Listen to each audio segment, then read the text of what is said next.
ಕರ್ನಾಟಕದ ಲೋಕಸಭಾ ಚುನಾವಣೆ ಹೊತ್ತಿನಲ್ಲಿ ಅಕ್ರಮ ಆಗಿದೆ, ಚುನಾವಣೆಯಲ್ಲಿ ಇವಿಎಂಸ್ ಹ್ಯಾಕ್ ಆಗಿದೆ ಅನ್ನುವಂಥ ದೊಡ್ಡ ಮಟ್ಟದ ಧ್ವನಿಯನ್ನು ರಾಹುಲ್ ಗಾಂಧಿ ಅವರು ಎತ್ತಿದ್ರು. ಇದೇ ವಿಚಾರವಾಗಿ ನಾಳೆ ಬೆಂಗಳೂರಿನಲ್ಲಿ ಪಾದಯಾತ್ರೆಯನ್ನು ಕೂಡ ಹಮ್ಮಿಕೊಂಡಿದ್ದಾರೆ. ಕಾಂಗ್ರೆಸ್ನಿಂದ ಪ್ರತಿಭಟನೆ ಆಗ್ತಾ ಇದೆ ರಾಹುಲ್ ಗಾಂಧಿ ಅವರ ನೇತೃತ್ವದಲ್ಲಿ.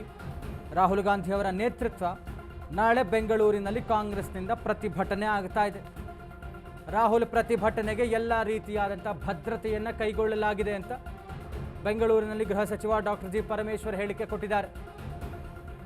ಪೊಲೀಸರು ಎಸ್ಪಿಜಿ ಜೊತೆ ಸಂಪರ್ಕದಲ್ಲಿದ್ದು ಭದ್ರತೆಯನ್ನು ಕೈಗೊಂಡಿದ್ದಾರೆ.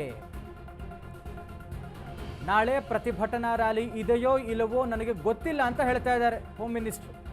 ಮೋದಿಯವರ ಕಾರ್ಯಕ್ರಮಕ್ಕೂ ಎಲ್ಲ ಭದ್ರತೆಯನ್ನು ಕೈಗೊಳ್ಳುತ್ತೇವೆ ಅಂತ ಹೇಳಿದ್ದಾರೆ. ನಾಳೆಯ ಪ್ರತಿಭಟನೆ ವಿಚಾರವಾಗಿ ಹೋಮ್ ಮಿನಿಸ್ಟರ್ ರಿಯಾಕ್ಟ್ ಮಾಡಿದ್ದಾರೆ.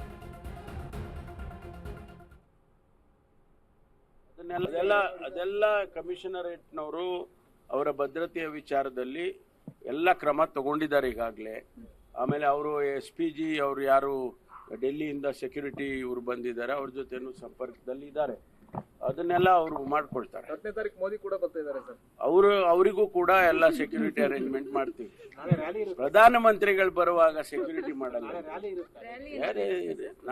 ಗೊತ್ತಿಲ್ಲ ಅದೇನು ಪ್ರೋಗ್ರಾಮ್ಸ್. ಅದೆಲ್ಲ ಕಮಿಷನರೇಟ್ನವರು ಅವರ ಭದ್ರತೆಯ ವಿಚಾರದಲ್ಲಿ ಎಲ್ಲ ಕ್ರಮ ತಗೊಂಡಿದ್ದಾರೆ ಈಗಾಗಲೇ.